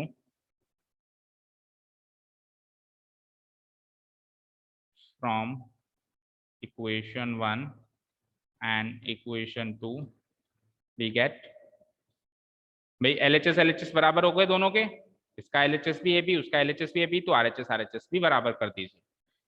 तो इसका RHS है 2304 इंटू tan थीटा, उसका RHS है 400 इंटू कॉट थीटा, ठीक है ना साहब। तो अब देखो एक चीज देखो, वो कॉट थीटा या tan थीटा है, और दोनों को एक दूसरे में बदल सकते हैं हम, थीटा को सेम रखते हुए, थीटा नहीं बदलना है, एंगल वही रखना है, tan और कॉट एक दूसरे के रेसिप्रोकल है। चाहो तो tan को लिख दो 1 बाय कॉट थीटा और उसको एज इट इज रहने दो, चाहो तो कॉट को लिख दो 1 बाय tan थीटा और उस tan थीटा को एज इट इज रहने, ठीक है। तो मैं tan थीटा में चेंज कर देता हूं दोनों को, 2304 इंटू tan थीटा एज इट इज, और उधर से लिखूंगा तो ये हो जाएगा 400 इंटू कॉट थीटा को लिख सकते हैं अपन 1 बाय tan थीटा। सॉल्व करते हैं आगे, तो 2304 इंटू tan थीटा और 400 बाय tan थीटा हो जाएगा ये, ठीक है ना। अब एक काम करो, ये tan थीटा तो ले आओ यहाँ पे और ये 2304 ले आओ इसके नीचे। tan थीटा तो उधर जाके मल्टीप्लाई हो जाएगा और 2304 इधर आके डिवाइड हो जाएगा। तो tan थीटा वाली टर्म्स इधर आ जाएंगी LHS में, और जो न्यूमेरिक टर्म्स है, कांस्टेंट टर्म्स है, वो उधर चली जाएंगी। तो एक tan थीटा वहां पे ऑलरेडी है, एक tan थीटा और इधर से आया मल्टीप्लाई होके। 400 वहां पे ऑलरेडी है और 2304 वहां मल्टीप्लाई हो रहा था, यहाँ हो गया डिवाइड। tan थीटा इंटू tan थीटा बिकम्स tan स्क्वायर थीटा, राइट। Yes, sir. 400 बाय 2304। अब tan स्क्वायर थीटा में से जब आप tan थीटा निकालोगे तो स्क्वायर रूट करोगे दोनों साइड्स, तो इधर से स्क्वायर हटेगा तो वहां स्क्वायर रूट लगेगा, ठीक है ना। यहां से जैसे ये स्क्वायर हटेगा तो वहां पे क्या लग जाएगा, रूट लग जाएगा। 400 का रूट सब भलीभांति जानते हैं, क्या 20. 20। 2304 का अभी अभी हमने डिस्कस किया था 48। क्या हो तो अच्छी बात है, नहीं हो तो और भी अच्छी बात है। tan थीटा की वैल्यू 20/48 ये आ चुकी है ना। अब आपको क्या चाहिए था, आपको चाहिए था height of the tower. Height of the tower A B चाहिए था आपको ना। तो height of the tower A B तो आपने दो इक्वेशंस में निकाले थे। देखो इक्वेशन 1 से क्या निकाला था, 2304 इंटू tan थीटा। इक्वेशन 2 से क्या निकाला था, 400 इंटू cot थीटा। आपके पास tan थीटा या cot थीटा में से किसी की वैल्यू है, बिल्कुल है। tan थीटा की वैल्यू अभी अभी आई है ना। तो tan थीटा की वैल्यू अगर मैं इक्वेशन 1 में पुटअप कर दूं तो 2304 इंटू वो वाली वैल्यू से ए बी की वैल्यू आ जाएगी इजीली। Yes, sir. तो Yes, sir. इक्वेशन नंबर 1 में मैं ये tan थीटा की वैल्यू पुटअप कर रहा हूँ। इक्वेशन 1 क्या है, A B equal to 2304 into tan थीटा, यही तो है। तो tan थीटा की वैल्यू पुटअप करो, 2304 इंटू tan थीटा की वैल्यू है 20/48। अच्छा 48 से 1 टाइम, 48 से 48 टाइम ये कट जाएगा, क्योंकि 48 इंटू 48 2304 होता है, अभी डिस्कस किया हमने। क्या बचा, 48 इंटू 20 बच गया, मल्टीप्लाई कर दो, 0 2 8 960. 960 मीटर्स। यानी हाइट ऑफ द टावर क्या आ गई, ए बी जो हाइट है वो कितनी आ गई, 960 मीटर। आ गया था सभी का आंसर। Yes, sir. तो क्लास में ही करवाया था, केवल और केवल मैंने आंकड़े बदलाए, डेटा बदलाए। 2304 और ऐसे स्क्वायर, परफेक्ट स्क्वायर नंबर्स जो हैं वो ही आएंगे, यहाँ पे परफेक्ट स्क्वायर नंबर्स ही आएंगे हमेशा इस क्वेश्चन में, क्योंकि स्क्वायर रूट करना पड़ता है फिर, ठीक है ना। तो 400 जैसे परफेक्ट स्क्वायर नंबर है 2304, और शॉर्टकट क्या बताया, इसका रूट होगा, इसका रूट होगा तो क्या आएगा 20 आएगा, उसका रूट होगा तो क्या आएगा 48 आएगा। अल्टीमेटली फिर ये दोनों मल्टीप्लाई होके क्या हो जाएंगे 960। ये तो था शॉर्टकट, अगर एमसीक्यू में आता था, और लॉन्ग कट अभी आपने करवाई दिया। तो is that clear to all of you? Yes, sir. तो अभी तक पता चली गया होंगे भी कितने मार्क्स आ रहे हैं, बाकी अभी 1-2 दिन में पता चली जाएंगे फाइनल मार्क्स, ठीक है। तो काफी है। और कोई डाउट है इस चैप्टर से या किसी भी टाइप के क्वेश्चन से, या कि कोई कॉन्सेप्ट समझ में नहीं आया हो तो अभी भी पूछ लो, मैं तो फ्री हूँ, आप फ्री होने चाहिए। ज्ञान देने वाला तो फ्री है, अब ज्ञान लेने वाला हो कोई डाउट हो तो पूछ लो, अदरवाइज लीव कर लो। बोलो बेइज्जती के लिए बच। क्या। सर कुछ नहीं सर, मैं जा रहा हूँ, मैं पूरा डाटा खत्म हो गया। हाँ जाओ, आप तो जाओ। हाँ बाकी बच्चे, कोई डाउट किसी को? No, sir. ओके, तो thank you so much for listening to us. Have a nice day, keep learning, and bye bye.